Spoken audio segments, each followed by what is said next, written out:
sucking donkey balls. Big old hairy donkey balls. Bouncing, bouncing donkey balls. Your coach is a clown. Your team is sucking donkey balls. Big old hairy donkey balls. While I'm out here stacking paper on my grind, breaking walls, flexing with my crew. Yeah, we never take a fall. Thug life, living right while you bitches just stall. I'm the king of the block, got my hustle on lock. You be chasing all that hype, but your game's a cheap knot. My hustle's on the rise, your dreams looking like a flop. Talking big, you just a little fish the shark's about to chop. Your team is sucked, yeah, they ain't got no balls. While I'm out here balling, breaking down your walls. Big old hairy donkey balls, you know I stand tall. Talking tough, but you're soft like a kitten in the halls.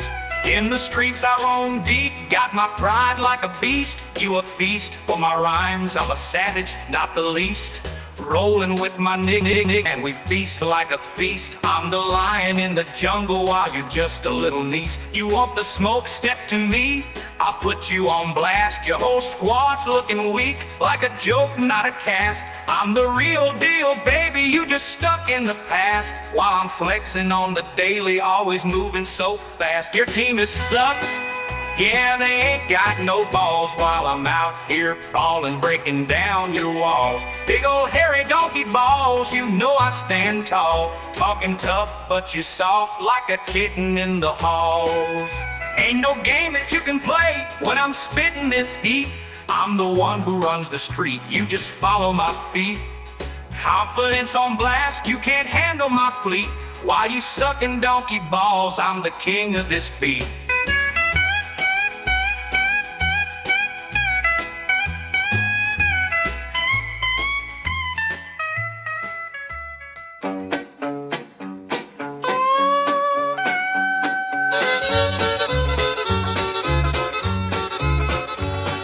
Ain't that complicated? I'm sipping the wine, riding this train to glory, got my cash on my mind, all the way to hell and back.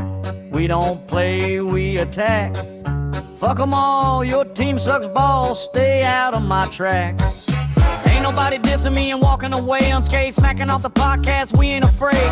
Rolling in these streets like a king, reaching for the paper until the final bell rings. Up in ya, where the hustle never sleeps. Bitches talking still, but they ain't too deep. We riding that glory, train full of fire. Light away, motherfucker, we're going higher.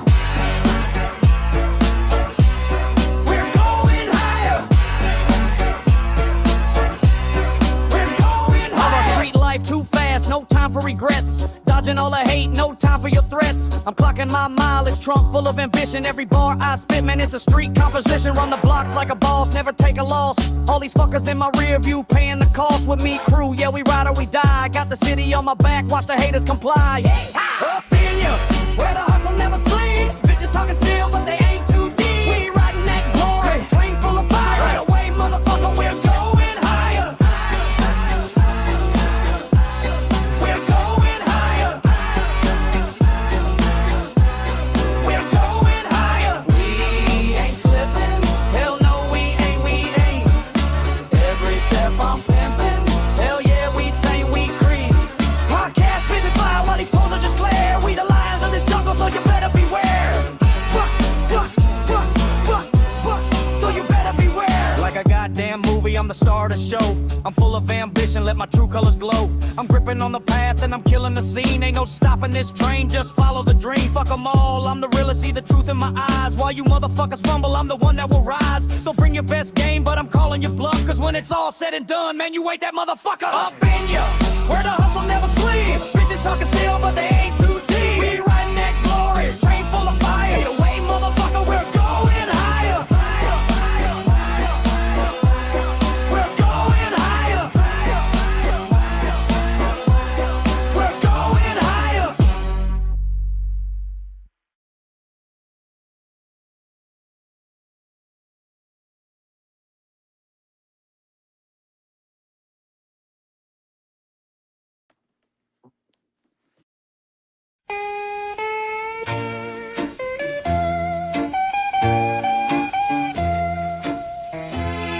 The fuck you looking at? We the basketball pimps. Got the balls in the house. Slinging truth like limp dicks in the gym. Yo, Dr. Balls roll deep. Pockets kings from the north to the east. Ballin' like a motherfucker. Pockets fat, Glock cock. We the squad that knows all. Spitting facts, no cap. Hustle from the streets to the booth. Stacking rats off rap. Scrawny clowns try to front. Get your wig pushed back. Don't try to fuck me around, pussy. That's a lyrical attack. West Coast cruise in the 6'4". Hydraulics bounce the beat. East Coast bar slice deep. Leave you leaking in the street. Loyalty's the code. Fuckers ride or get ghosted. Betray the fam. End up floated like a snitch in the ocean. Dr. Balls diagnosed the game. He the doc with the prescription. Truth serum, straight fire. Burn your weak ass conviction. Dr. Balls in the house. Ballin' like a motherfucker. Pocket has it, tells it like it is. No suckers getting covered. Balls knows all. Yeah, the realest in the spot. Don't try to fuck around. Scrawny clown, get popped. Dr. Balls in the house. Ballin' like a motherfucker. Street code certified. Better bow down or suffer. Yeah. From the trap to the mic, we pimp the game like hoes on the ab. Surviving bullets and bullshit, now we laughing from the pad. Bitches flock to the pod, thirsty for that raw feed. Dr. Balls drop knowledge bombs, make them kneel and concede. Hustle never stops, flip a dub to a milli overnight. Enemies plot, but get folded, we the kings of the fight. G-Funk vibes sliding through the hood with the top peeled back. East Coast punchline crack jaws, leave your grill intact. Nah, scrawny motherfuckers bark loud but fold under pressure. We the basketball pimps, dunking on you clown for pleasure. Loyal to the soil, rep the block till we bury. Dr. Balls in the house, podcast legends never hurry. Dr. Balls in the house, ballin' like a motherfucker. Target toss and tells it like it is, no suckers getting covered. Dr. Balls knows all. Hey, the realest in the spot, don't try to fuck around. Scrawny clown, get popped. Dr. Balls in the house, ballin' like a motherfucker. Street code certified, you gon' go down and suffer. Yeah. Final round, silly fuck scatter like roaches when the lights hit. Dr. Balls built an empire off the grit and the fight spit. From slinging dope dreams to viral streams on the net. We expose the fakes, watch them sweat, place your bets. Motherfuckers envy the glow, try to dim with the shade. But we armored up, street codes engraved like a blade. Ballin' harder than Shaq in his prime, rim shatter supreme. Like the past, close to the streets, living life like a fiend. Scrawny clowns stay pressed, but we don't entertain. Dr. Balls drop the truth, leave you stained in the pain. West Coast laid back killers with East Coast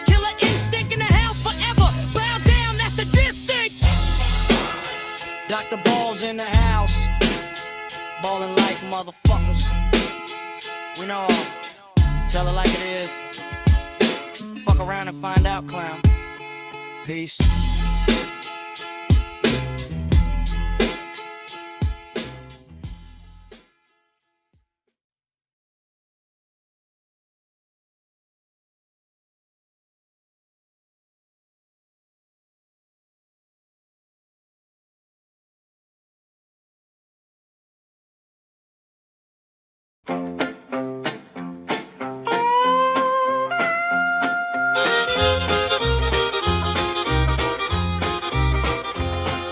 Ain't that complicated? I'm sipping the wine, riding this train to glory. Got my cash on my mind all the way to hell and back. We don't play, we attack. Fuck 'em all, your team sucks balls. Stay out of my track. Ain't nobody dissing me and walking away unscathed. Smacking off the podcast, we ain't afraid. Rolling in these streets like a king, reaching for the paper until the final bell rings. Up in ya, where the hustle never sleeps. Bitches talking still, but they ain't too deep. We riding that glory, train full of fire. Light away, motherfucker, we're going higher. We're going higher. We're going higher. Our street life too fast, no time for regrets. Dodging all the hate, no time for your threats. I'm clocking my mileage, trunk full of ambition. Every bar I spit, man, it's a street composition. Run the blocks like a boss, never take a loss. All these fuckers in my rear view, paying the cost with me, crew. Yeah, we ride or we die. Got the city on my back, watch the haters comply. Up in ya, where the hustle never sleeps. Bitches talking still, but they ain't too deep. We riding that glory, train full of fire. Right away, motherfucker, we're going higher. We're going higher. We're going higher. We ain't slipping. Hell no, we ain't. Every step I'm pimping. Hell yeah, we say we creep.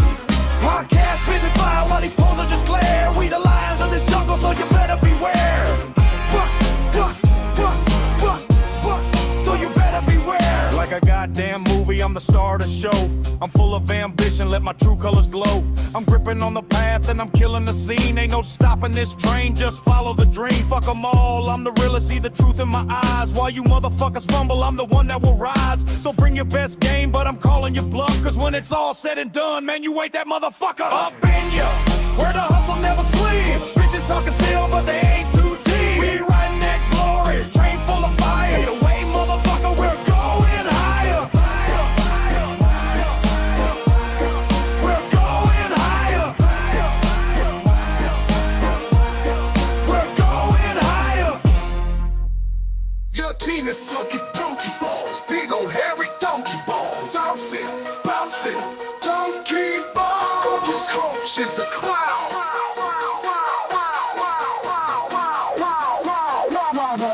Your team is sucking donkey balls, big old hairy donkey balls. Bouncing, bouncing, donkey balls. Your coach is a clown.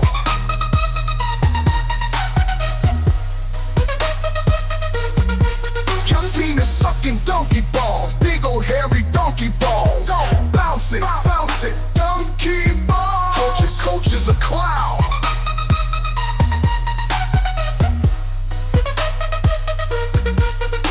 Your team is sucking donkey balls, big old hairy donkey balls. Bouncing, bouncing, donkey balls. Donkey balls. Your coach is a clown.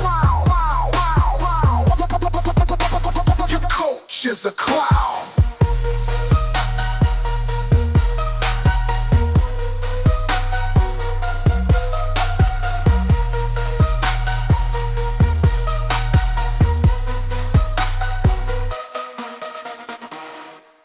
Donkey balls are bouncing all around. Bounce up, bounce up. Balls up, balls. Balls, donkey balls are bouncing all around. Balls, donkey balls are bouncing all around.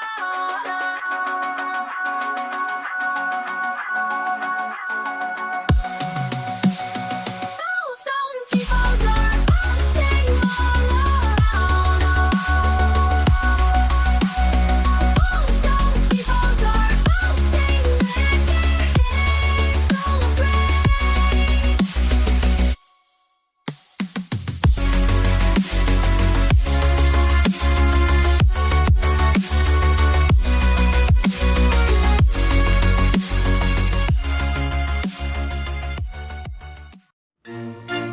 These motherfuckers right here. Yes, these motherfuckers right here. Fuck them. We don't want to talk about them. It's getting boring as fuck.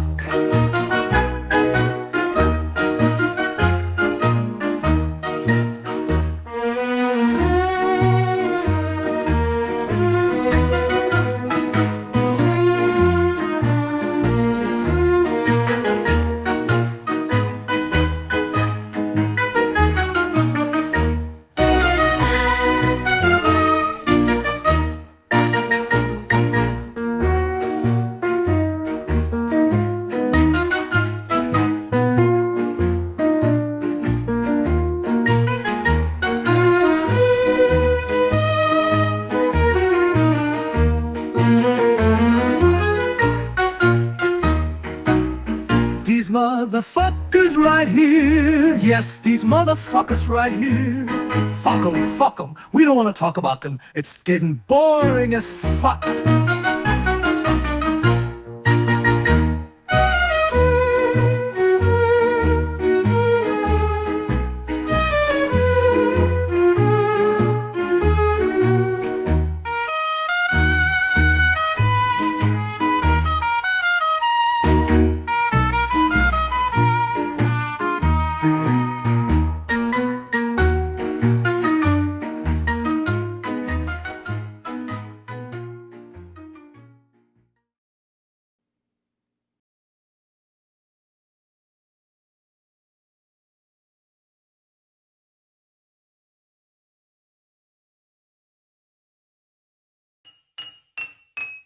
Dr. Balls is a presentation of Smacking Off the Podcast. In the house, what's going on? The doctor knows who's going down.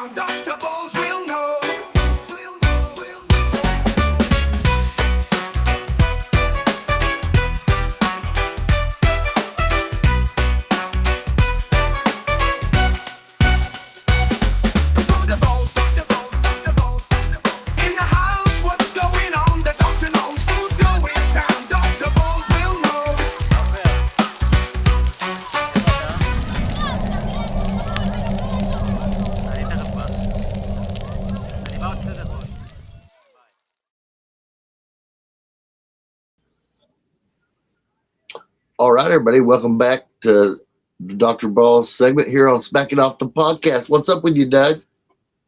Not much. Can you hear me? Yes, I can. I'll be damned. It's a miracle. Miracle. Ow! I don't know if you noticed, Doug, but here's in the last little bit, I just seen where Norman says that he's retiring from music. I seen that. I read that today. It was hard to read. Yeah, it's hard But to read. since we're talking about miracles, we'll just start singing Barry Manilow shit. Yeah. What's he got? It's about miracles. It could Sorry, be. I'm Manilow ignorant. Well, come on, so let's do this. How about we'll That's a do good way to be, Doug. Jefferson Airplane miracles, right? Yeah, I remember that one. No, the one that's with like- that. Wait, isn't that Starship? Well, that Jefferson Starship. I think it's No, Jefferson but I mean, Starship. I think they were Starship when they did that song. No, Jefferson Starship. They were Jefferson Starship at that time. That's No, before no, they were. yeah. They were Jefferson Airplane originally. I'm saying when they made and that. then they changed and then they changed their name to Jefferson Starship, and then they became just Starship at some point. Right, but I think they were Jefferson Starship when they made the song Miracle. That was Oh, yeah, they were. 65. Goes clear back to 65, guys. Oh, then Well, that's Airplane. No, That was the hold on Pink now. album, Surrealistic Pillow. No, it wasn't on That Serious is- Appeal. that is definitely 70s. It was Yeah. 75, and it was on. They had a scorpion. It was a red album with the scorpion on the cover, which I have. Right. On I that have- one, yes. I That's have Jeff- That Zero sounds Star- like Starship. No, yeah, that's before that was that. Starship. Well, anyway, that's All right, That's look, great. I'll simplify it. I don't fucking know. How's that? So let's look it up. So what? Let's No, look it up. It's definitely Jefferson Starship. Yeah. So they. So anyway, how does that segue in what you was going to say though, Ed?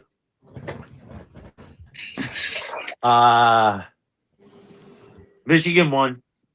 Oh, Michigan won at UCLA, right? No, Yeah, beat that was- Purdue tonight. Oh yeah, they beat Purdue tonight. That was a huge That's a game. good win. And I Yo. kind of figured you were going to sing like Copacabana or something. Well, Since we're on first of all, Manilow. you don't want me to sing anything. Hell, Bob Dylan made a living singing. Why can't you?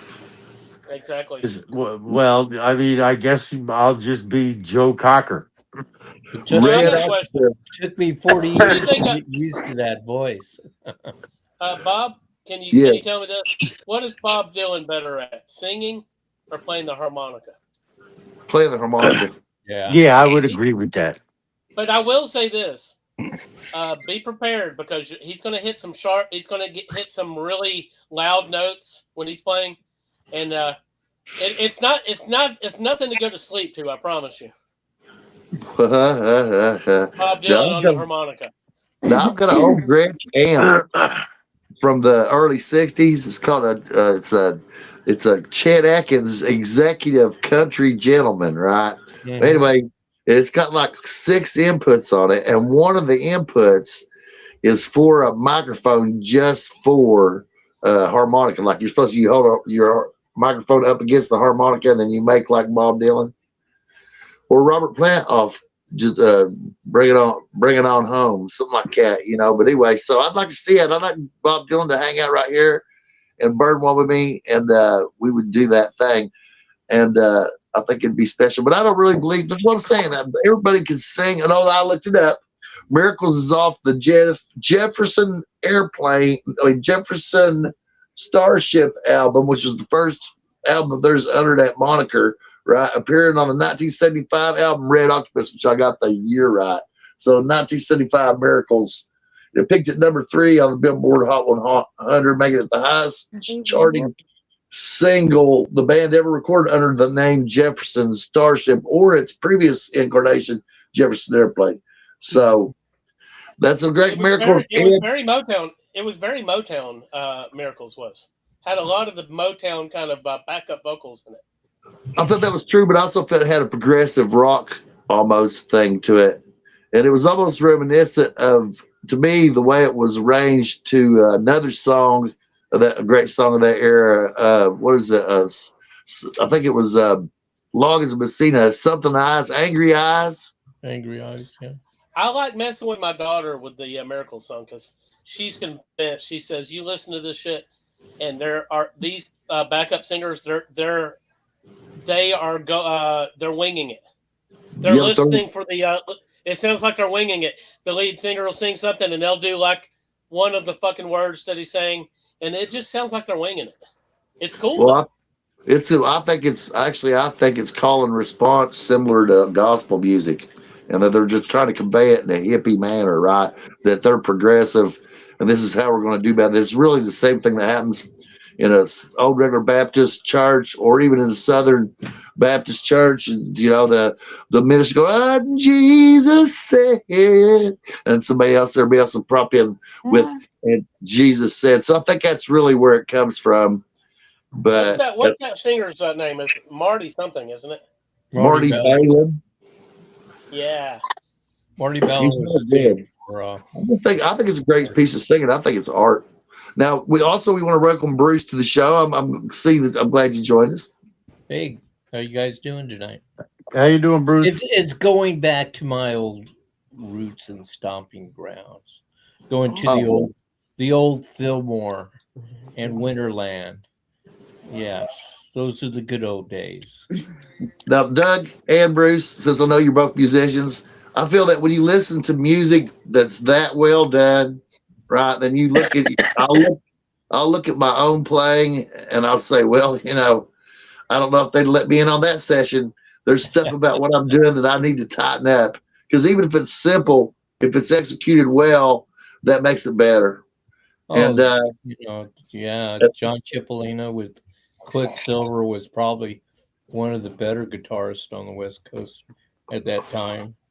You know, so a little after that time, but man, freaking Toto was a badass band. Toto was really good with what's his name? Steve Lukather. Oh, he appeared a lot of stuff. Eddie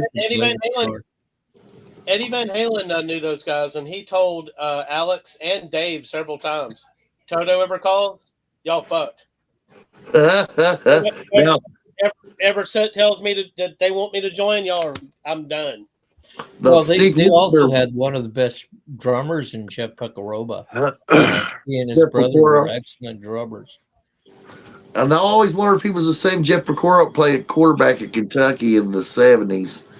And so I see you're with us, Nikki. How are you doing? I am good. How are you guys? We've been missing you. Hi, Nikki.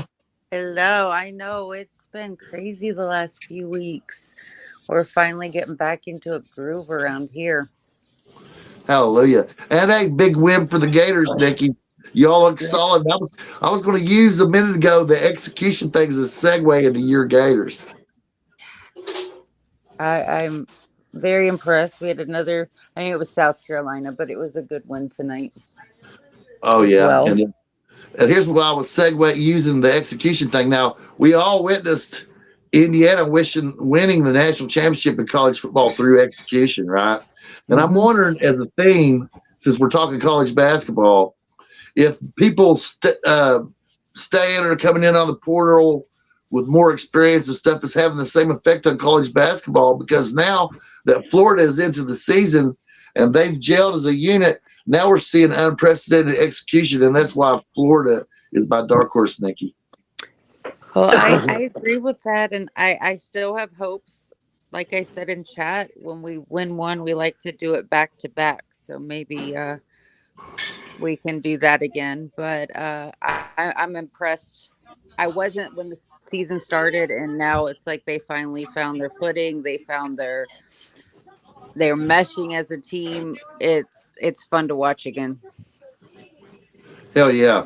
So there's always been the argument in this sport and in college football in a lot of ways as well, but in this sport more particularly, that transcendent players or athleticism is what it takes to win national championships. But I've always said that execution can trump that, you know, and a clear example of that was, you know, the 1987 Indiana national championship, Larry Bird, and you know, even Magic Johnson was execution, had great execution. Isaiah Thomas in college had great execution, and I think execution wins. And when execution has talent and determination, then that's when it gets transcended. So that's what Florida has a chance to get there. And in general, that's where Duke's been all season. But Arizona lost 2 in a row. Is it because the guys sat out, or are they not executing? Hey, Dr. Balls, just slight change of subject. You kind of got a little bit of the Don Johnson look going on tonight. Well, I appreciate that, man. Thank you very much. Like Elvis, I'm quoting Elvis Presley. Ed, thank you very much. My wife says I look good, but my of course she's gonna say that. But I'm kind of got like a Chinese eye thing going on for some whatever reason too. I'm looking to the screen, but Ed, you look like you're hanging on pretty well. Your team's number one. Obviously you're in good spirits about that. And they're 24-1. Isn't that the best 25 game start in Michigan history? Probably, yeah. Sorry, I'm doing some weightlifting here. Oh, nice. 12 ounces, 16, 32. 30-pound dumbbells, 45-pound kettlebell. Damn. Jeez. Hell yeah, I'm impressed. I do 50 push-ups right now, but I don't really want to do 50 push-ups. No, ever. It's a lot easier to think about than doing it, ain't it, Bob? Yeah. Well, after I did literally, I don't know how many that you could do over the course of 21 years or whatever, but I did a lot. I think the legal limit's like 10,000, Bob. Oh yeah, but you know what I used to love to do in push-ups once I became an NCO? One of my favorite things is if I dropped you, right? I went down with you. I never dropped nobody. I sit there and watched them do push-ups. I did push-ups with them, right? So a lot of people don't know what the number is after 49. Bruce, do you know what the number is after 49? 50. No, it's 0. Well, It's if you want to 0. start over. Yeah. So for me, it's 0. So After 50, it's 0. Right. And so you gotta also understand that they're 4 count push-ups, right? So really 50 push-ups is really 100, right? Because it's 1, 2, 3, 1. 1, 2, 3, 2. So the number after 49 is 0. Yeah, it's a 4 bar. Okay. So I just did what I'm doing is I'm increasing my reps by 1 every day on each exercise. So I did the 30-pound dumbbells where you push them together, for your chest. Hell yeah. And I did 61. So is that going to put you in the physical condition you need to be for you and your wife to meet us, my wife and I, at Hillbilly Hot Dogs? Well, I don't know if it'll be my wife, but because my wife wants to go to Hillbilly Hot Dogs, right? She really enjoys it. And I mentioned to her that we were probably going to meet at Hillbilly Hot Dogs. And I even bought a helmet, so if I wanted to ride my motorcycle, that I'd be legal in West Virginia because they've got a helmet law in West Virginia. That's why I usually, when I go up the Ohio River towards Pittsburgh or Marietta or somewhere like that, that I usually stay on the left side of the river over in Ohio because I may not want to wear a helmet. But now in my old age, I'm deciding I should wear a helmet. So Ed, that's Hillbilly Hot Dogs is a very important thing. So is Marshall football. We're going to get that done. So we're going to get a West Coast report here. Bruce, how you feeling about what's happening? What about the big Gonzaga game at Santa Clara? Wasn't Sean there the other night? No, I wasn't there. I missed that one. Sean was there though. Sean was there. Yes. So that was a big win for the Zags. But I watched part of that game and I looked at the court for Santa Clara and hell, my high school gym was bigger. Oh no, those were all small gyms. They were like pre-World War II gyms. They're all small gyms. St. Mary's, in Moraga, they were all small gyms. USF gym was a small gym. I mean, Band-Aid box size gyms, Oh yeah, that was one of intimate settings. intimate setting. So you know, they probably see this is about the same size as Middle Tennessee State. There's a place I play some pickup games there, and East Tennessee State I've played pickup games there. Morehead State, you know, Morehead State is a little bigger than the last two I mentioned, probably significantly bigger than Santa Clara's, but it was nice. They had wooden floor. It was a great game. They were fighting hard, and Santa Clara's had their share of success in basketball. What are you doing? My cat just pulled the door to my greenhouse open, guys. I'm gonna go over and close the door. Have any of you guys heard of a band called Ghost? Oh yeah, I've seen them in concert twice. My grandson, who's let me see, he's probably around 10 now. He and my son-in-law, myself, and my wife, we went to go see him Saturday night. That's why I didn't watch the game. Wow. Who was opening that? It was fun. It was just metal shredders and stuff like that. Did you figure out that they were devil worshippers, Bruce? Yeah, I figured that out real quick. I mean, I don't know if it's for real. Well, you know, to each their own, but it's not. It's their stick, right? Yeah, it's well, like Kiss, you know. It's their stick. Well, Kiss didn't really have the devil worship thing, but No, I mean, not according to the news. I mean, the news said that they did, but I don't think. You know, Kiss. my son-in-law bought him a little Satan, looking little puppet. I wasn't too keen on it, so yeah, I should keep my mouth shut. But that's like normal from the today. Ghost Show? That's normal. that, Nick? That's everywhere you turn. Well, at this he's point. You know, I don't. A different The truth of it is according to Regular Baptist, which is the most fundamental church organization I've ever been associated with, according to them, anything that is not of the spirit is of the flesh. Mm-hmm. Yep. So even if But you're I not just come to the conclusion that like this is part of our society now. Like they don't hide it, as you've seen, you know, at your concert, Bruce. I mean, at least people questioned Kiss years ago. You know, were they, weren't they? Because they just didn't come right out and say it. Today, Well, you know, society, people don't care. It's mostly why I go. You know, it's like people would said to me the other day, "Well, would you go see Bruce Springsteen?" Yeah, he's a jerk. I mean, you know, he has his political views. I go more for the music and the entertainment than his political views. Now, if he started to bring up his political views, that's a whole different thing. Yeah, that and to tackle him when he's getting on the tour bus. Yeah, no, he's an old guy, man. You know, I'm not going to go over that well. I'm not going to go to and miss seeing a good concert. Of course, I wish Clarence Clemens was still alive, but you know, that's life.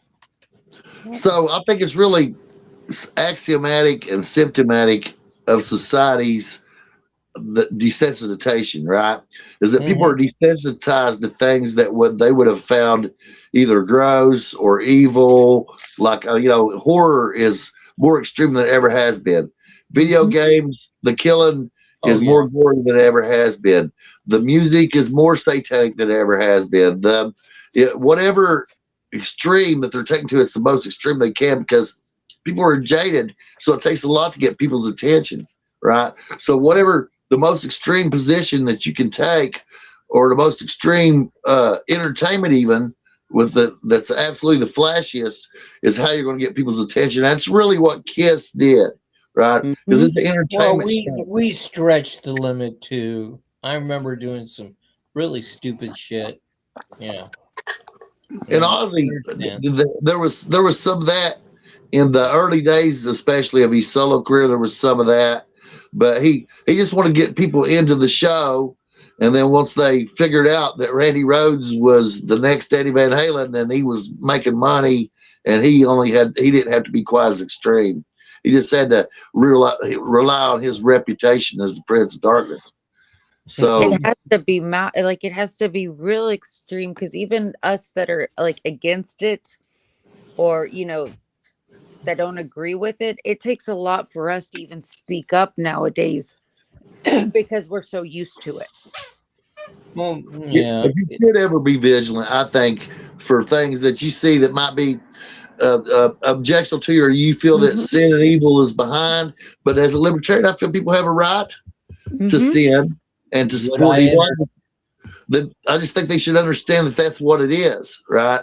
And you know, and I'm also even Jesus, right? You know, you have a right to reject Jesus, but understand that that's what it is that you're doing, right? You can't say, well, you know, I feel this is righteous what we're doing, right?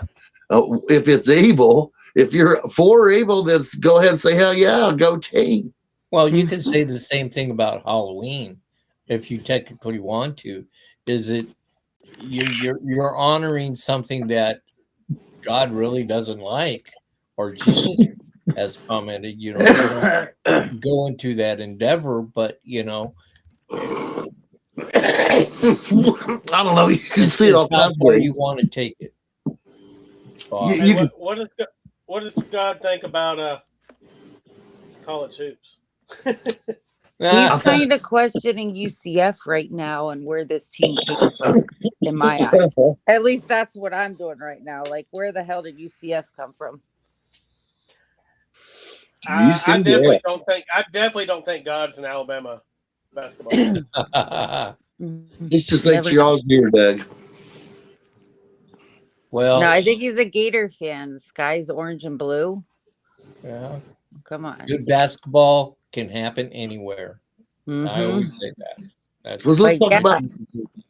So let's talk a little current events, college basketball wise. Michigan beat Purdue. Congratulations. They had a huge game, right? Huge win. But at the moment, George Washington is beating VCU, who is 20-6 and was leading that conference. We got Virginia Tech at Miami. That's a 1-point game. Fresno State at Wyoming. Wyoming is up by 2. Let's see. UCLA and Michigan State. And Michigan State, it's a blowout. They're up by 20. Wisconsin, Ohio State. Ohio State's up 14 on Wisconsin, number 24, Wisconsin. That's interesting. And y'all beat them. That's the only team that has beaten Michigan. Isn't that right, Ed? Wisconsin, yeah. Now, were they at home or were they at Ann Arbor? It was in Ann Arbor. Wow. And Wisconsin basically, you know, they didn't blow them out, but they kept Michigan at bay all afternoon. No, they did kind of like a semi-slowdown tempo. No, I think the game was in the 80s. But they shot Wisconsin shot the ball very well. I watched it. That'll change a lot of things. If you're hot, with Michigan, you got to do that. You can't get buried early because they're so good under the basket that they kill you, especially with their big guards that they have. They just break you down. Yep. Hell yeah. They're big on the outside, and that's a big thing. And I was just watching North Carolina, who recently beat Duke. Then they went on to beat Pitt, but North Carolina State just crushed them by 20. But I was surprised that NC State was like a pretty big favorite. I didn't get it, but they backed it up. I mean, I know that NC State's pretty good this year, but Carolina's no slouch. They're not a great Carolina team, but they're pretty good. I'll tell you what was interesting about it is they were high-low, and it was a high-low thing. They had a 6'6" point guard at NC State and a real nice center. It was about 6'10", and they were doing a high-low, and the 6'6" point guard was pinning their guards who were smaller at the rim and playing a post game with them. And then once they collapsed to deal with that, then they had a freshman guard at NC State that was eating them alive from the outside, and they just didn't have an answer for it. And I have to say that the big man for NC State was better than North Carolina's. So that was an interesting game. NC State's a good team, I think. Who was that fat guy they had a year or two ago? Oh, I remember who you're talking about. I can't remember his name, but I liked him. I thought he was smooth. Game. He had a smooth game, man. He did have a smooth game. He knew how to use his weight and get position. 6'10", 6'8". Yeah, he was 6'9", 6'10" range, big wide body. Yeah. He could root people out of the way. He was well versed on positioning and spacing, which is awesome, and he put his weight on people and root them around. And if you're not planted, you can do that and get away with it. To He also extent. had a soft touch with his shot. Yeah, he was great. He was good shooters, especially. I like that guy. I don't know if he had an NBA career, but he certainly was in I that. don't think he did You're just horrible. because he was kind of a tweener for the pros. He was reminded me of Melvin Turpin that played for Utah years ago. Y'all remember? Yeah. Boy, that's a name I haven't heard in a long time. Yeah, he was an effective player. I think he played for Utah for a while, then maybe Denver when Dan Issel was the coach. I'm a little disappointed we seem to have forgotten about Greg Ostertag. Greg Ostertag. Well, I'd say Melvin Turpin, to be honest, was a better player than him. And actually, Melvin we had a Turpin. kid, John Brockman, who was like Ostertag, that if you didn't move out of the way, he was going to run your ass over. And yeah. Power. Was a big boy, though. Now, guys, think of Sabonis had been eligible to play in the NCAA at 18 years old. That would have been unfair. Because to me, he was the next great big man that I ever saw after Kareem or Louis Alcindor, Kareem Abdul-Jabbar. So he was the next one that was truly great. You're talking about the guy that played for Portland, right? Yeah, but he didn't get to Portland until he was 40 years old. He had a dynamite drop step. Oh yeah. I mean, he was good. I mean, he had some moves. I loved that Portland team that he was on too. They had they shared the ball. They had great defense. There was a lot of interchangeable parts. They had Shane Leckler they could bring in to shoot from three. That was an interesting team. I used to play them on the NBA Live 98 video game on PlayStation 1. So I beat the Bulls with them regularly because the fact that the Bulls on the video game at that time, they really had only two guys that could score consistently, whereas you could share the ball and score with it from any position with the Trailblazers. Even though you didn't have any single guy as good as Pippen and Jordan, who they had him as number 99. Right? They didn't say put his number up or say what he was unnamed and he was number 99, but all these stats were 99, right? So back to modern Baylor right now in Kansas State. Kansas State is up by 5. Both those teams though are either even or under 500. Texas and LSU are tied at 17, and then number 9 Nebraska is at Iowa and they're up by 2. And then we're looking at Georgia and Kentucky right now. Kentucky's up 16-12. I'm actually watching that game right now. And guys, Kentucky.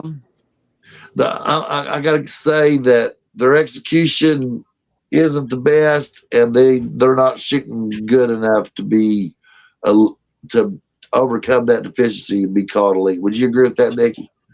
Yeah, but they're looking better so far against Georgia, especially.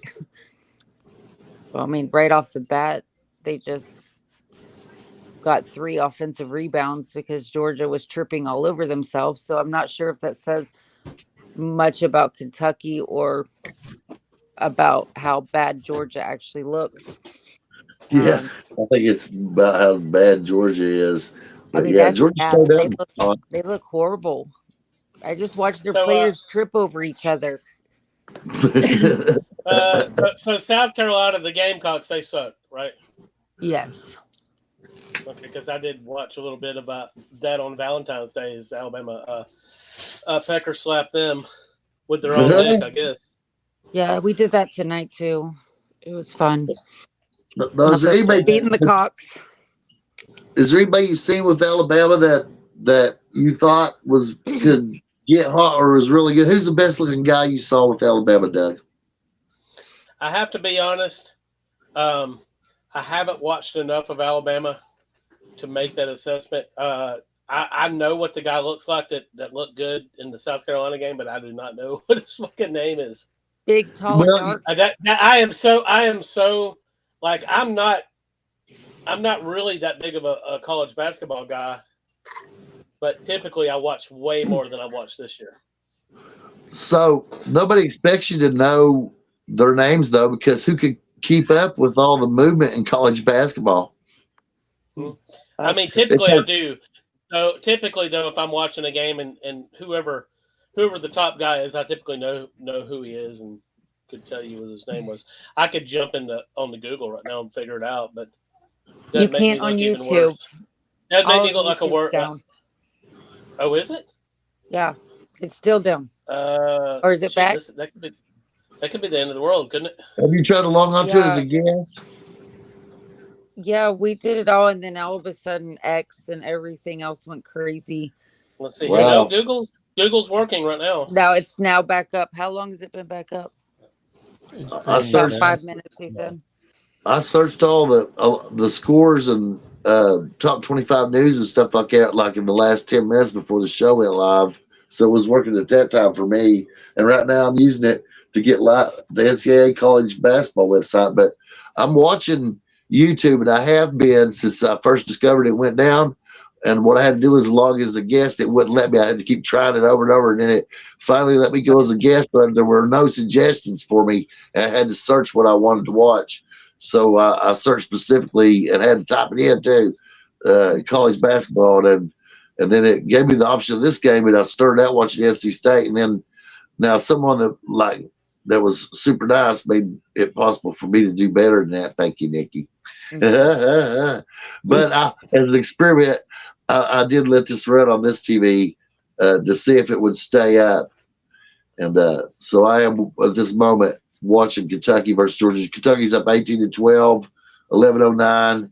But I'm not logged in as me. I can't comment. And then I've got an iPad right here beside me. And earlier, I couldn't do anything with YouTube. I'm able to use Google. Let's see. Let's do something that's bizarre nobody would care about. B36 Peacemaker. And that's the plane that was in Dr. Strange. Well, actually, it was the Convair YB61, which was the competition to the Peacemaker that never entered production. The jet version of the YB61 was the movie, but they look almost identical. So Wikipedia came up for me, but where's the videos? Let's see videos. Guided tour through a 10-engine Convair B36 Peacemaker and Co-Weir's Piston Giant. So we're gonna click on it. Convair B36 Peacemaker history and open with Safari. Bam. Bam, bam. I'm watching the history of the B36 Peacemaker, but it says I need to sign in. You don't need to sign in, Bob. You're watching it. Tell him to fuck off. Well, actually, Did y'all hear that Cam Newton's podcast got canceled after one Really? season? Sorry. Canceled by political pressure or canceled as it's no longer on the airwaves? He was on BET Plus and they canceled his show and won't renew him for another season. They're not giving a reason. It just means nobody was watching. Yeah. Damn. What kind of stuff did he say, Nikki? Have you watched any of it? I only seen one, just a clip of one where he was talking to some, I think she was the prostitute at one point. I don't know what she was. She looked like a prostitute. And I think they were both drunk and didn't make any sense. It was it was supposed to be a sports podcast, but it was nowhere near even talking about sports. It was like a regular smacking off the podcast. Yeah. No, worse. Worse. So I saw him on ESPN, and I'm like, why do they got this guy on here? I mean, he's just ludicrous, the things he'd say and stuff, and I don't know if he really thinks he looks good or he just want to pushes the boundaries of how silly a human being can dress. But I mean, I just don't know what the attraction. Good hats, though. What's and that? It's not just football. He's This got a is good the guy head, that said that not- he could come out of retirement and play basketball and baseball. Anytime anyone brought up any sport, he was had to debate them on how much better he was than the greatest that's ever done it.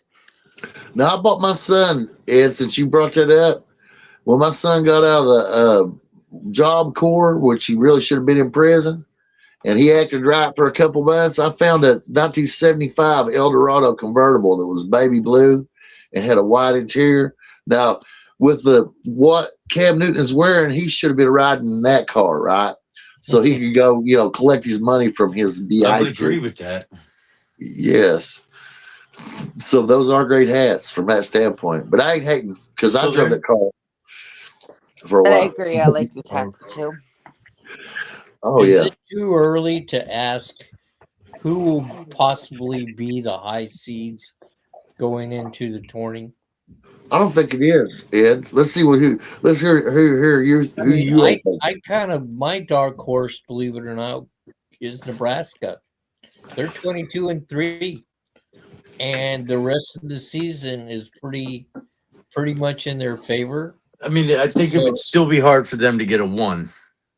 No, they're not going to get a 1. I would probably say high 4, maybe 3s for them, which would be a good seeding for them. Yeah.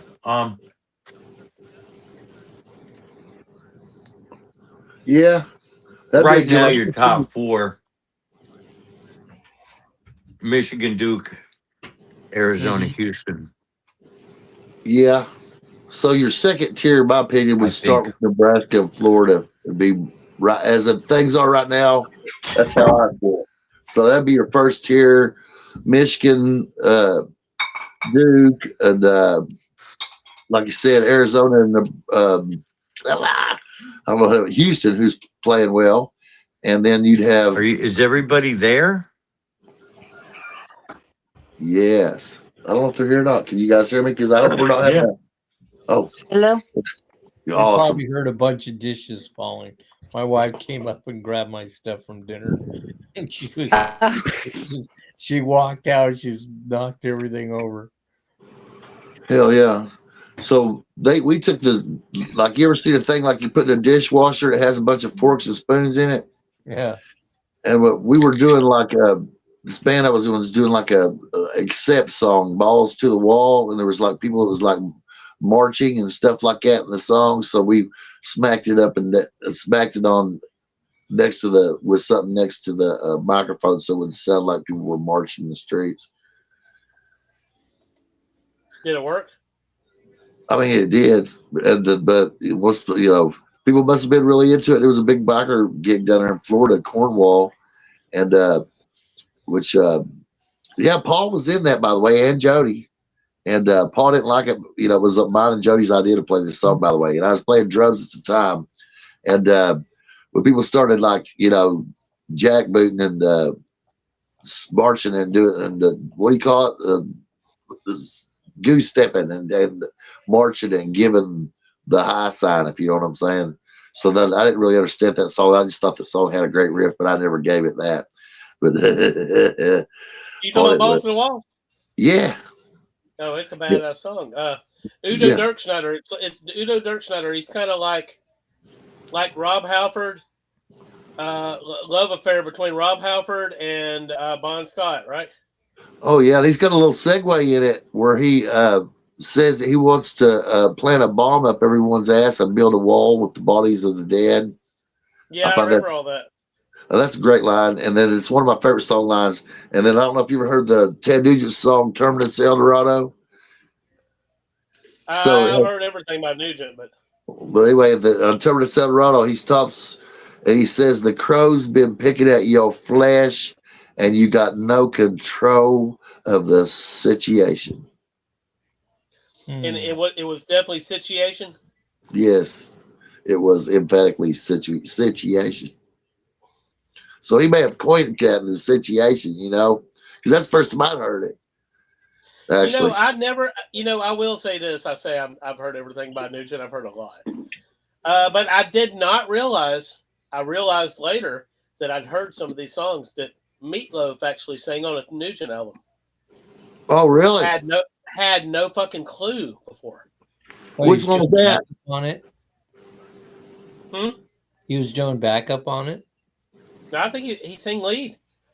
What album was that? Because let me look for it real quick. Because he also had St. John. A lot of people forget that Ted Nugent was only the lead vocalist on parts of part of his songs. The lead vocalist on most of Ted Nugent's songs was a guy named Mark St. John, who also played guitar. So he was the rhythm guitarist and sang most of the songs like just what the doctor ordered. Hold on. His name wasn't Mark St. John, though, right? No, not the guy you're talking about. No. Yeah. Mark St. John was in Kiss. Oh, let's see what that guy's, because I could be wrong. St. John, I believe, was his name. But let's see who. Oh no, Derek St. Holmes. Derek St. Holmes. That's who we're talking about. That's right. All right. So now Meatloaf sang on the song "Together." Oh. He sang "Hammer Down" and "I Love You, So I Told You a Lie." That's what's listed right here. But he sang. It was the album "Free for All." Free for All's damn. That's an early Ted Nugent album. That's a great album, by the way. Free for All's a great album. You know what? And I listened to that for years and had no fucking clue that was Meatloaf. Damn. Do you know what I know about Ted Nugent is that he has some really fucking massive deer on his property. He's feeding them. Hey, and liberals love him. They flock to him. They do. They love him. Yeah. They're trying to kill. They're probably trying to kill him. But one of James's best friends, their family's property backs up to Ted Nugent's property down in Temple, Texas, and he actually shot one of the deer that got off of Ted's property. And he uses a bow and arrow. I mean, he hunts with a bow and arrow. He doesn't hunt with a gun. Well, it's simple on his That's property. cool. did y'all ever hear the story where he set up the liberal media? He was doing a camp where he was teaching kids how to hunt, and liberal media all fucking swarmed his ass. And he knew that they were going to do it too. And he actually donated all the meat that they killed that day to the homeless. Yeah, he does that a lot, actually. Yep. And so the liberal media was basically trying to sabotage everything, and then here comes the trucks to pick it up to take it to the homeless shelters. When are they not trying to sabotage everything? You're right. So you know why Ted Nugent has to own a massive piece of land in the wilderness of Michigan? Because he wants to be away from people. No, because he has a Fender amp called a Dual Showman that's 200 watts and has two 8x10 cabinets. Oh, really? Yeah. That's what he used it on his early tours. It's the only thing ever made that's louder than a Blues Breaker. Those double stack Marshalls. You know, the Blues Breaker was just a combo amp that they claimed it only had 45 watts, but they're so loud that like birds can die and shit like that. But they, they get tinnitus with it. Yeah, no, but the Dual Showman is a fancy Fender amp for me, and now I live somewhere where I could use it because I think the law would come sooner or later. It would just delay the amount of time when, like, the further you live, like when you have amps like that and you open all the doors, then because you have to, because the feedback's so bad otherwise, and then so when you have something like that, it just delays the amount of time until the law shows up. You know. Have you guys ever heard of a guy named Tim Pierce out of LA? He's one of the greatest session guys that ever lived. Right? Oh yeah. Well, Tim built his house or the place where he has all his guitars underneath the studio that he plays in, so he doesn't hear the large amps, and he has it down there so it doesn't disrupt the neighbors next door, because apparently his neighbors live real close. Yes, well, he's got some big Marshall heads in there. He's playing through real plexis and shit like that, which I got one of them too. And I'm telling you, those are super loud, right? I mean, right up there with the space shuttle.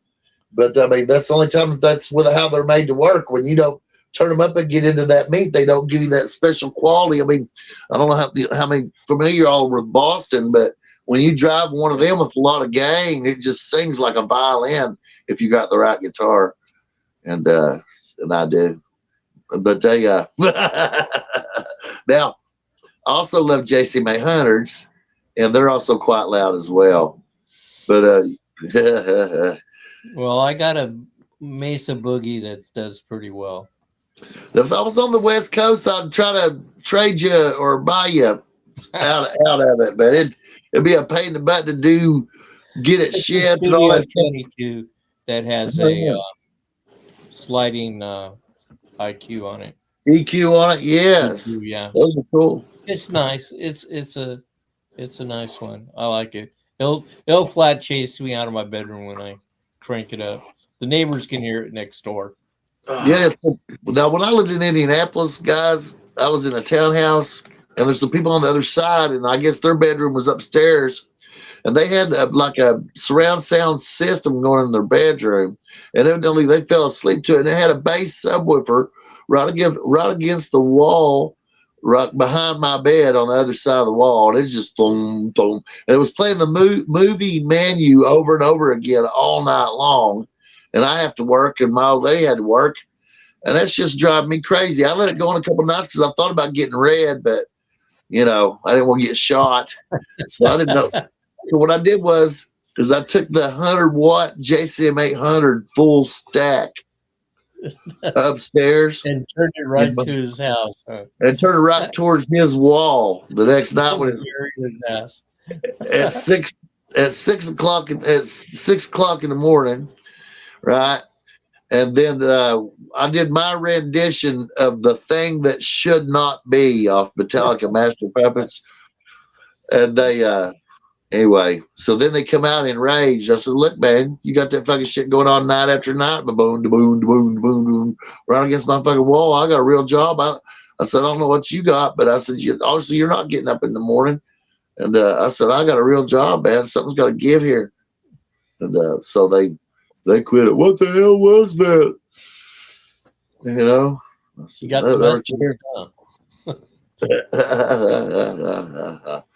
guys, I'm watching Kentucky and Georgia, and if Kentucky can hit shots, they'd be blowing this one out. Why would you throw out that layup? It drives me crazy about modern college basketball that people drive in for a layup, right? And all they have to do is just flip it up there, and they try to throw it outside to somebody else. I mean, just score. Be done with it. You're supposed to make that decision before you get that deep into the hole, right? And he was lucky he didn't go out. Yeah, nothing but good things can happen when you go to the hole. This is what a principle of basketball that I was taught. And if any of you are listeners that want to play ball, have kids playing balls, this is a main principle of college basketball. Nothing can go bad about me going to the hole. Now, obviously, you don't want to have to drive over two people. This whole driving all the way to the bucket and then Diminish kicking it out for it. every time you dish it outside to the wing.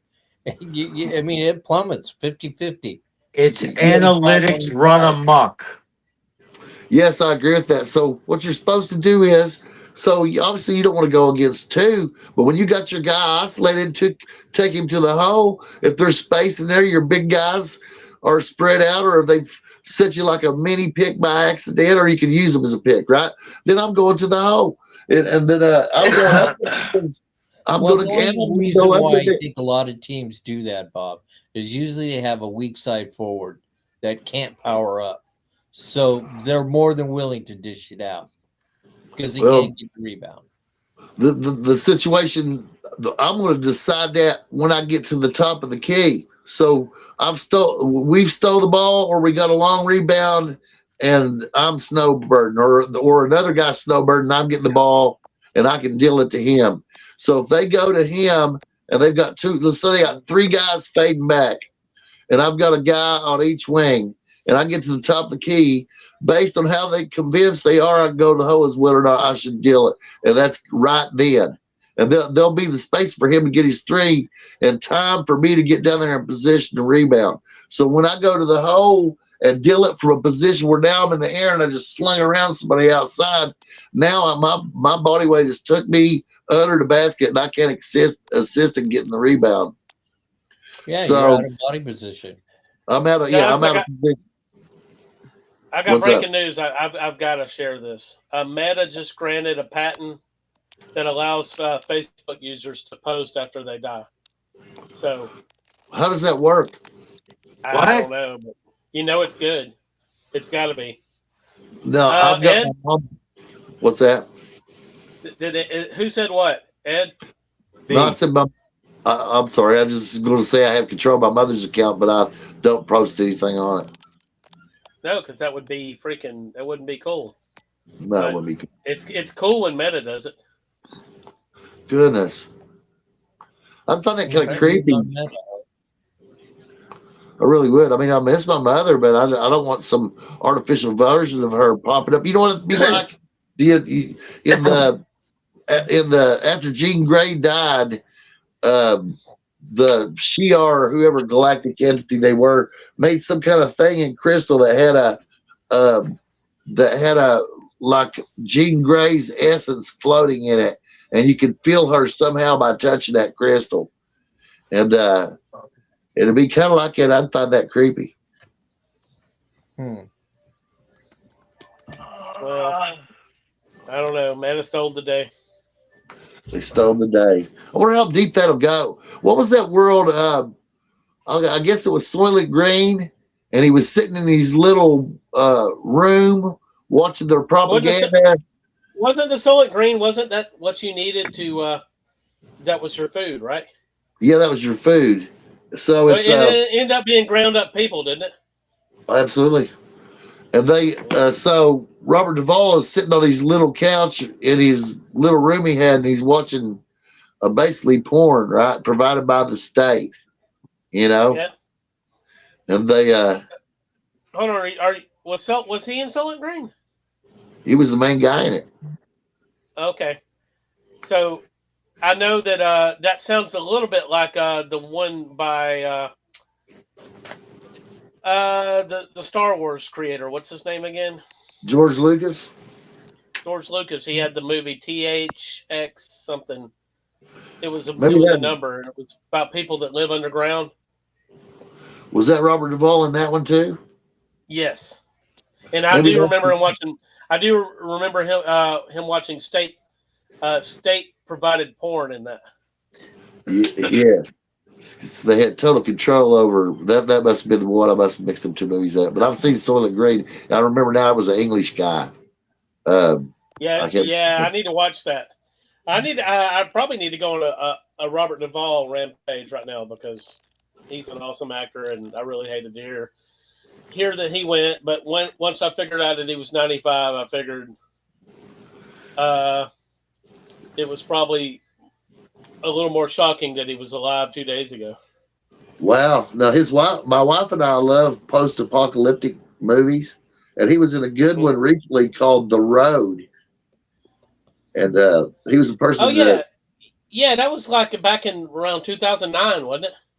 It's that old. Well, that's new to me.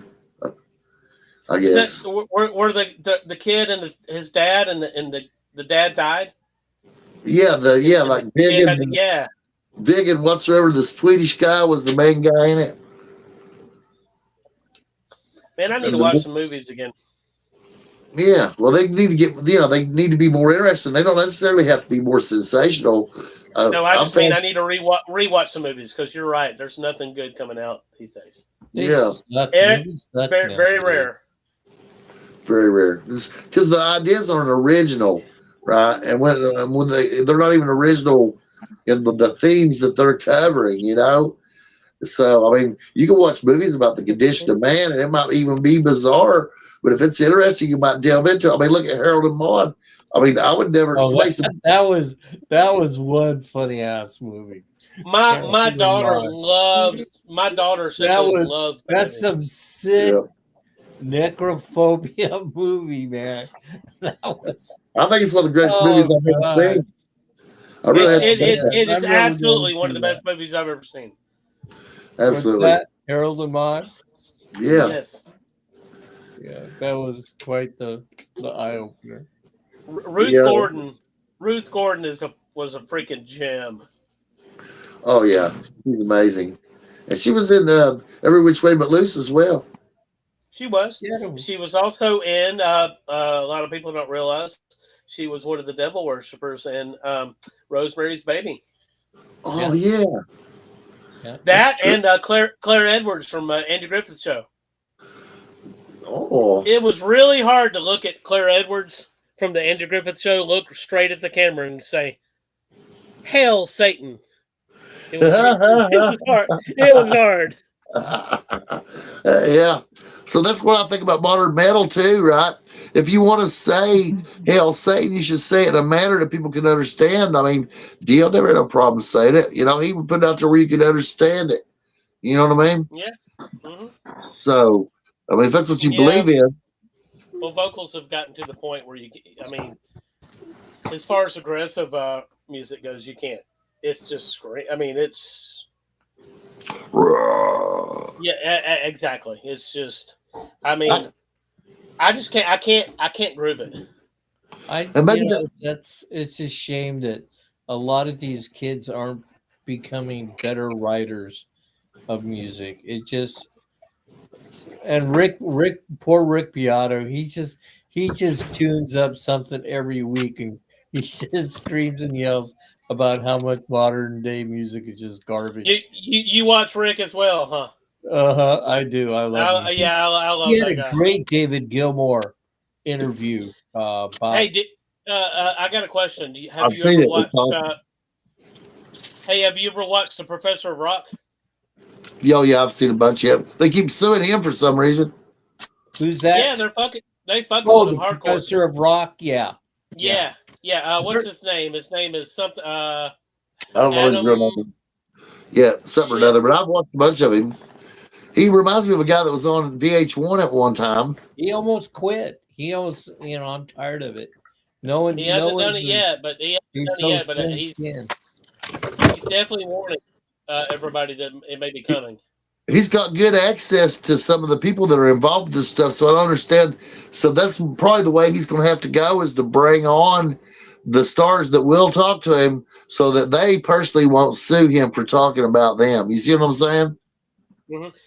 Gene Simmons was on recently. About Don Henley. You talk about Don Henley in some circles, and he wants to sue you. Yeah, Don Henley's the biggest fucking asshole in the history of music, and he's a great musician, but man, and this is what irritated the shit out of me recently. His name's Adam Reeder. It just hit me. Professor Rock, Adam Reeder. He was going to have who was the guitar player for the Eagles that's not there anymore? Oh, you talking about Don Felder? Don Felder. He was going to have Don Felder on. So he heard that if he had Don Felder on, he could forget about ever having Don Henley on. And so he had that long-term feud there, especially after he got sick. He rejected the Felder interview. And if I'm the Professor of Rock, I'm bringing Don Felder on, and I'm in the background while I'm interviewing Felder. I'm going to have a fuck Don Henley on the fucking wall. He told that Don Henley was the most selfish man he ever met, especially after he got sick and Henley never came and visited him or talked to him. Yeah. He just kind of like dropped him. Damn. Yeah, I don't like Henley. Don Felder had a great solo song on the album, on the movie Heavy Metal. Taking a Ride on Heavy Metal. Yeah. So he's Don Felder's actually a great player too. I'm inspired a little bit by him, So you listen to that fucking classic solo from Hotel California, and obviously Joe Walsh is awesome as shit. But if you listen, Don Felder is bad as fuck. I mean, he is awesome. And he may be the better of the two guitar players there, really. And I think Joe Walsh would probably tell you he was. Oh yeah, Joe Walsh just had a great flavor, and he was a great string bender. And it has a lot of feeling to it, man. And as far as a technical guitar player, I'd definitely say that. But I do love the feel. With some power. I mean, when he played, I love Barnstorm was one of my favorite albums. That was a great album. Rocky Mountain High. That was a great song. Rocky Mountain Way. Rocky Mountain Way. Now, if you want to hear something that sounds like rock and roll, I found out, and I'd always wondered about this. Joe Walsh was using just a Fender Champ turned all the way up, an old tube Fender Champ, a real one like I got, and with Les Paul with this just everything turned all the way up. And I said, man, I got to try that since I got a Champ.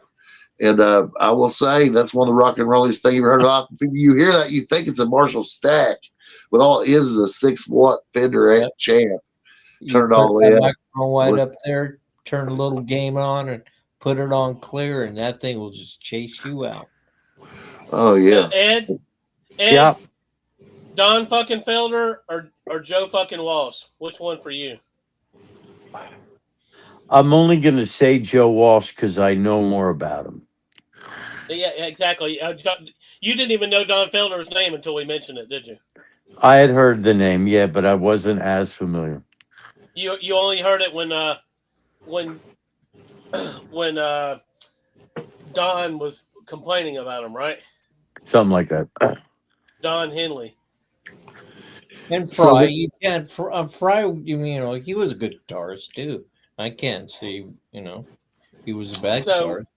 So my daughter has firsthand experience at this. She did a couple bars of Witchy Woman and put them on TikTok a few years back. And it didn't take, it was like maybe 5 days. And Don Henley was oh yeah, I can easily believe that. Cease and desisting her ass. He was he was really, he felt that Spotify was screwing him to death. I mean, you know, and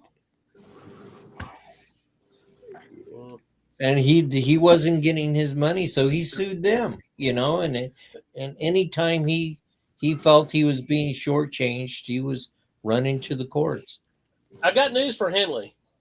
There's not as many kids that know who the fucking Eagles are, and you better hope that people cover your shit, and you better quit fucking with them, because that's how people's going to learn about you at this point.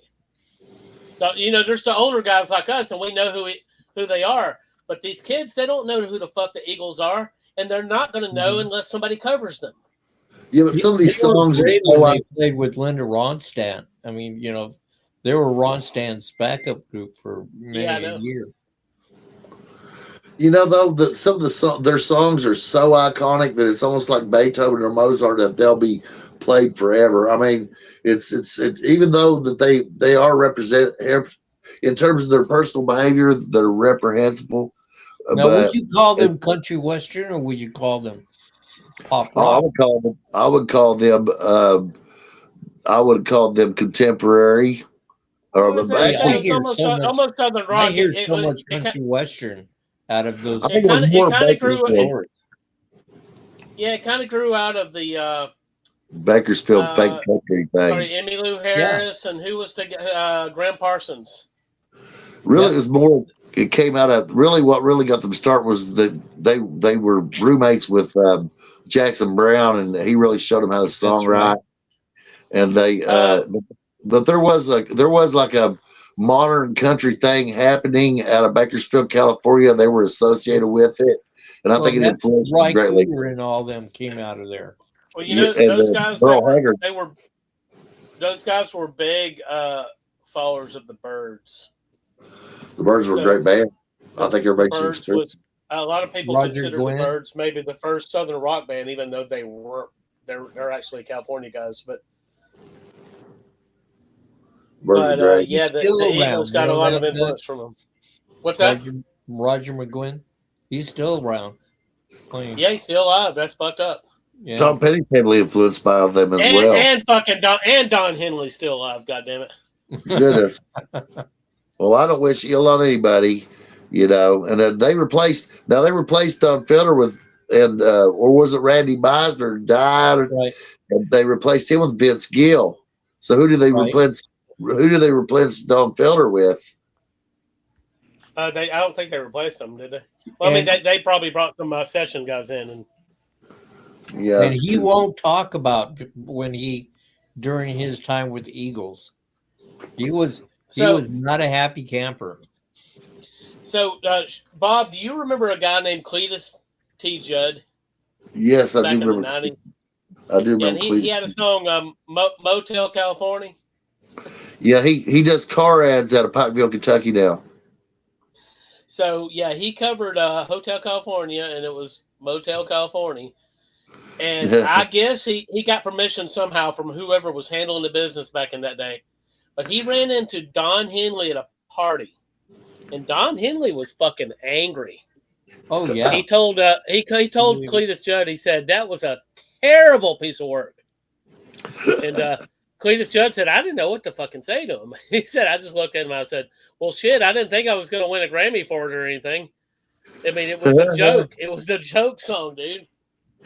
Yeah, he does. He's like does ads for different car dealerships and things of that nature all around Pikeville and southeastern Kentucky. And he's a big UK booster. I don't know if he's still around. That's the last I've seen him in the last couple of years. And so good. There's a lot of people from down there in the mountains that have a association with music, and right here where I'm sitting. So good luck to him, guys. He had the monster album. Did I shave my back for this? I like that. That blew my mind. They made a venue in Pikeville, Kentucky, which is like, it's one of the most hillbilly places on earth. I mean, it kind of is like the definition of they even have hillbilly days, right? And right across the river from Pikeville is where they had all the West Virginia coal mining wars. And also the Hatfield McCoy feud and all that happened down there, so on and so forth. But they made a venue down there, a music venue, and it's metal bands, guys, one after another. I'm like, yeah, hell yeah. The Pikeville Music Center. So, so that's a 100-mile ride for me because they're south of me. So I'm on the border of Kentucky.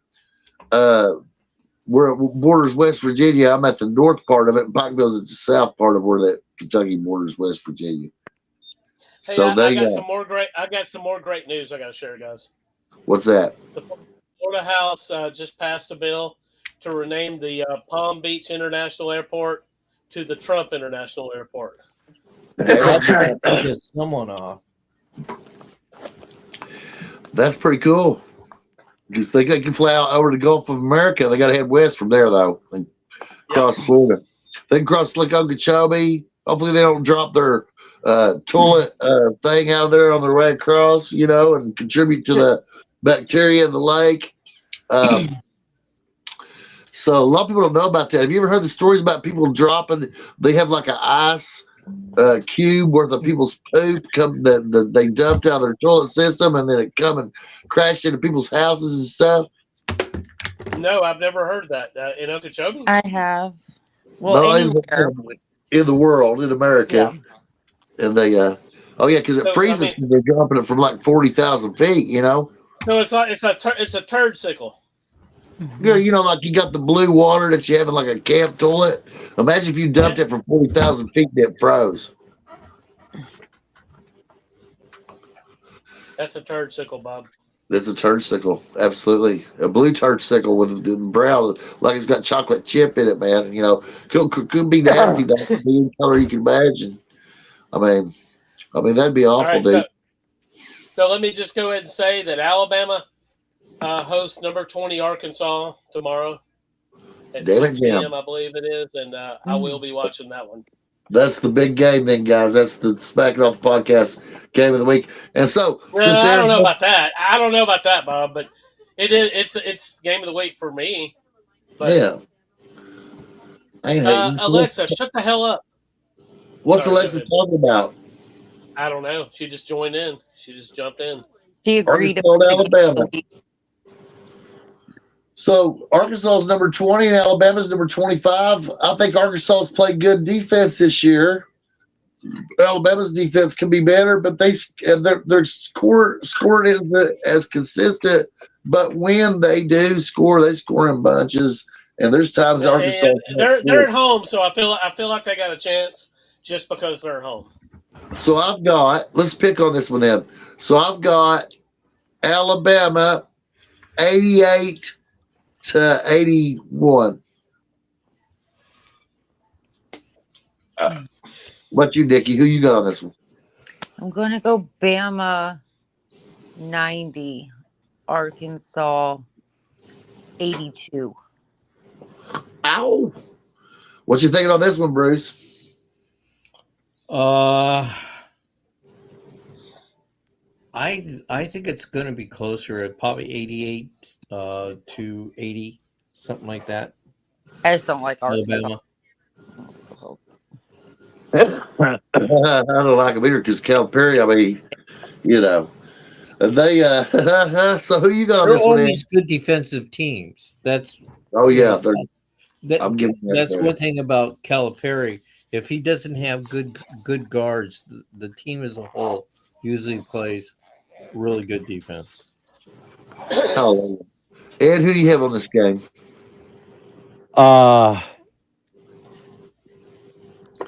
It's in Fayetteville, right? No. It's in Alabama. Tuscaloosa. Tuscaloosa. Ow. I got 91-80 tied. Roll Tide, he says. Doug, we said Roll Tide. So who you got on this one, Doug? Man, I think Bama's got a chance here. I do. Give me Arkansas 102, Bama 95. Damn it, Jim. I know, Wow. I know. You're such I a know. contrarian, Doug. He's saying the I reverse mean, psychology. No, reverse psychology. Yeah. I think Arkansas will win, but I think Bama will have a chance, and I'll be delighted if they do win. Damn it, Jim. And Kentucky's losing at halftime to Georgia 39-34, guys. And God damn it, Bob. it's awful. So I'm gonna do a bonus pick then. Creighton tomorrow night will be at UConn. And since Sean isn't with us, I'm gonna make his pick. I'm gonna say Creighton by 50. Even though UConn's number 5. And we talk about the top 4 seeds, UConn could most likely be one of the top 4 seeds. Well, fuck you, Con. Crane's had a tough season. They're going to have a tough Crane. I mean, with UConn. Yeah, it's 16 points spread, actually. Yeah, I can't. So UConn's probably going to crush him out of the guy. Crazier things have happened, guys. That's right. So let's say that then, that we're rooting for Creighton over UConn, but it's unlikely to happen. How about yeah, I'd love to see that happen, but yeah. Like UConn can suck donkey balls. All right. So I'm glad you mentioned that, Nikki. So, guys, can we say, for the sake of argument, that this week the Arizona sucked donkey balls? Yes. I'm not ready to do that. Okay. God damn it, Bruce is. Have to. I know, Back-to-back I'm a losses. contrarian here. I just because you lose 2 games, it's not the end of the world. There's still going to be a high seed going into, and they could win it. But they're just this donkey week balls though. for this week. Like that's Yeah, the but whole just this point. week. That's right, We're Nikki. just focusing this week. Yep.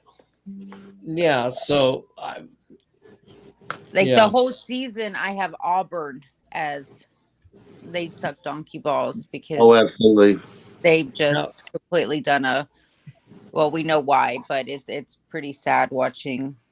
Apparently, the kid can't coach as good as his dad, can he? Not even close. Can we name a Nepo baby college basketball coach that actually succeeded? Murray Bartow didn't do so well at UAB. Remember Gene Bartow, y'all? Yeah, I remember Gene Bartow, he was a good coach. And I think about Rick Pitino's son, didn't really do much. And then Bobby Knight's son didn't do much. This guy ain't gonna do much. He sucks donkey balls, Nikki. Yeah. And their fans just haven't figured it out yet. Like at all. Nah. They think Auburn's in the hunt. Some of them still saying that Auburn's That kid grew up in money with Bruce Pearl as his dad. Bruce Pearl grew up totally different. It's really tough to become. It's tough to be a Bob Knight when you grow up. Yeah. Oh God, I would hate to have Bobby Knight as money. father. Well, There's also Yeah. he didn't have to work for this. He was literally Right. handed this job because of his dad. When But he was doing Pearl beside his and dad for Knight years. and So these he I mean, guys did. have worked he their probably asses really off. wants to. He probably really wants to win. It just he just He don't just have can't. that grit. He He just don't can't. have that grit. But he He don't never have had no to work trouble. for it. That's my whole point. Is like, yeah, he coached, but he never was his dad or the Bobby Knights or these other coaches that had to work their way up with that fight to win. You know, He was tough handed times this. create like exceptional people, and the times we've been in the last 20 or 30 years don't create much of anything. No. I agree with that. Just a little bit of adversity will mold you. You know, it takes iron to sharpen iron. It takes iron to steel to sharpen steel. You need, and if you get through that, then you're stronger, and you have more confidence to deal with the next challenge. And his next challenge is going to be what to do after that. Is the University of Bumfuck Egypt going to give him a job? I mean, I don't know. No. Unless his dad comes out of retirement, takes that job for him. And here's what Auburn ain't getting is so by being good, they brought a lot of exposure to that side of their overall program, and it did bring in some revenue. It kept it from being a loser. But once it starts being a loser and college football has to support it again, then it becomes even more critical that college football there is successful, and they ain't doing a great job of that either, guys. Now, is Auburn itself you consider a small college? It's a state college. I mean, it's bigger than any parochial school you can imagine. I'd say they have an enrollment of 25,000. Okay. So it's a pretty big school. I mean, the only really truly small school in the SEC is probably Vanderbilt, and it's probably because Vanderbilt is more exclusive and harder to get into, But as far as like UK at one time had close to 30,000 on campus. There was a time when only Michigan had more people on campus than UK did. But now with online, you could grow like they got like bullshit universities like Western Governors that claim they have 100,000 enrollees. UCF has, they've like on campus, I think they have 100,000. Well, so yeah, that school's grown exponentially. So But sports that's can been bring, like that for a little while. sports can bring exposure to mid-sized schools and money that allows them to build on their clout and expand everything. And then you get big time donors in there. They're excited about it, and alumni. They're like, well, we got to contribute in some kind of way. And next thing you know, you have the alumni new library hall or whatever it is, and that goes to sports programs too. The Nutter Center, right? Which I played a lot of intramural basketball when I was attending UK, and they had what's called the Nutter Center, and it was donated. UK was using it as a practice court, but they also played intramural games and stuff like that there, and that was all donated by donors, and the original Wildcat Lodge and so on and so forth. But people also donated stuff like different study halls and so forth, and so there's all kinds of ways that being a program can help an overall college be more quote unquote successful. And these days, so this is something that's changed about life.